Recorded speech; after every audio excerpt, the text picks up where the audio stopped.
তো taxable income তো সবারই না। ওই ড্রাইভার পিয়নের কি ট্যাক্সেবল ইনকাম? তার ইটিন আছে, অথচ তার ইনকাম তো কোথায় কী হয়ে গেছে। শুধু ব্যাঙ্ক অ্যাকাউন্ট না, এর সাথে কোথায় কী আছে, জমি জমা সঞ্চয়পত্র, মানে আমি যদি সম্পদের বিবরণ দেই, এই কমিটিটা যখন হবে, টিওআর হবে, কবে কোথায় কে কীভাবে জমা দেবে, তখন আমরা ওই তালিকাও দিয়ে দেবো সম্পদের মধ্যে কী কী। যার সম্পদ কম, যার স্বচ্ছতা আছে, যার লোভ নাই, সেই সুস্থ স্বাভাবিক জীবনযাপন করছে। আপনারা এখন যখন কর্মকর্তা কর্মচারী বলে না, এখন সবাইকে বলা হয় কর্মচারী। আমাদের গড়ে 15 লাখ কর্মচারী সরকারি, বেসরকারি হিসাবে আমরা বলতে চাচ্ছি না, বলার দরকারও নেই।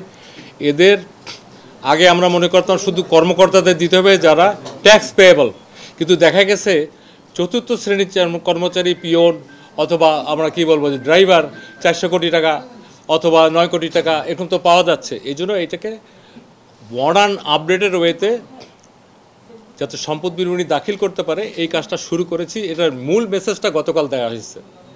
আপনাদের অনেকের কাছে প্রশ্ন ছিল কবে, কে, কোথায়, কিভাবে দিবে। এখন যদি এগুলো জানতে চান আমরা একটু একটু করে বলতে পারি।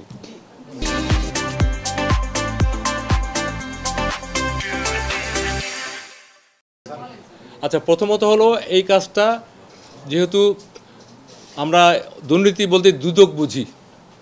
গতকাল আমার এখানে দুদকের সেক্রেটারি সাহেব আসছিলেন, আপনারা ওনাকে তো বিট করেন।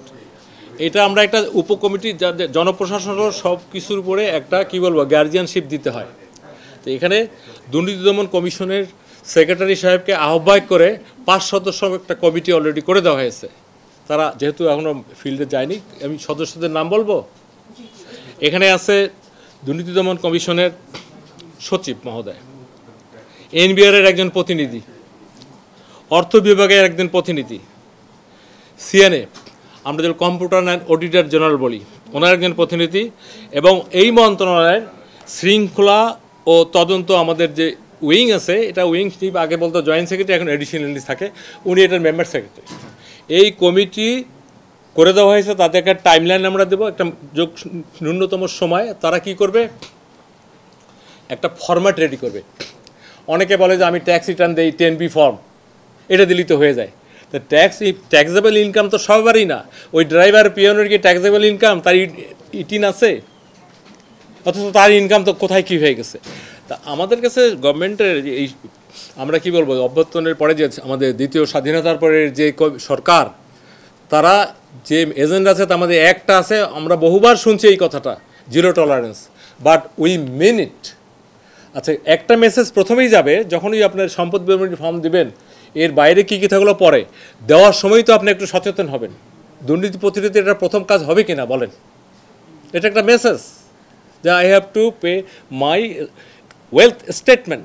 শুধু ব্যাঙ্ক অ্যাকাউন্ট না, এর সাথে কোথায় কী আছে, জমি জমা সঞ্চয়পত্র, মানে আমি যদি সম্পদের বিবরণ দেই, এই কমিটিটা যখন হবে, টিওআর হবে, কবে কোথায় কে কীভাবে জমা দেবে, তখন আমরা ওই তালিকাও দিয়ে দেবো সম্পদের মধ্যে কী কী। দুদকে যে সম্পদ বিবরণ আছে ওখানে দেখবেন আপনার অস্ত্র যদি থাকে ওটা ওখানে লিখতে হয়। আমি অন্য আর বিষয় গেলামই না। তো এই জন্য আমার মনে হয় যে এই বিষয়টা এখন খুবই জরুরি এবং মেসেজটা দেওয়া দরকার যে কার কত কী সম্পদ। এটা দিলে আমি মনে করি পরিবারগুলো সেভ হবে। আজকে যে এই ম্যাসাকার, সবচেয়ে এফেক্টেড কে হয়েছে? যে ভোগ করছে সে হয়নি, তার পরিবার আমাদের কেন্দ্রবিন্দু। অ্যান্ড আমরা যদি এই কথা বলি, oldest organisation in the world is family. এর চেয়ে বড় প্রাচীন প্রতিষ্ঠান আর কিছু নাই। আমরা একটা মন্ত্রণালয়ে আসছি, এটা একটা প্রতিষ্ঠান। আপনারা এখানে সাংবাদিকরা আসছেন, এক একটা মিডিয়ার প্রতিনিধিত্ব করতেছেন, যারা প্রিন্ট মিডিয়ায় আসছেন তারা একটা প্রতিনিধিত্ব করতেছেন। তো ওই জায়গাটা যদি ঠিক থাকে তাহলে কি আপনার শান্তি লাগবে না? আমরা যাতে শান্তিতে মানুষ ঘুমাইতে পারে, তারা যাতে একটা স্বাচ্ছন্দ্য জীবনযাপন করে, এবং আমরা সামাজিক জীব। একজন দুর্নীতি করে যখন অনেক বড় হয়, পাশের অফিসারটা থাকে, তাই সে সামাজিকভাবে সেও নিগৃহীত হয়। সমাজ এখন এমন একটা পর্যায়ে গেছে, এদেরকে আরও ডিগ্রেডেশন করে, তুমি আয় করতে পারো না। কিন্তু এটা থেকে আমরা নিষ্কৃতি চাই। দিন শেষে এবারও প্রমাণিত হইল, যার সম্পদ কম, যার স্বচ্ছতা আছে, যার লোভ নাই, সেই সুস্থ স্বাভাবিক জীবনযাপন করছে।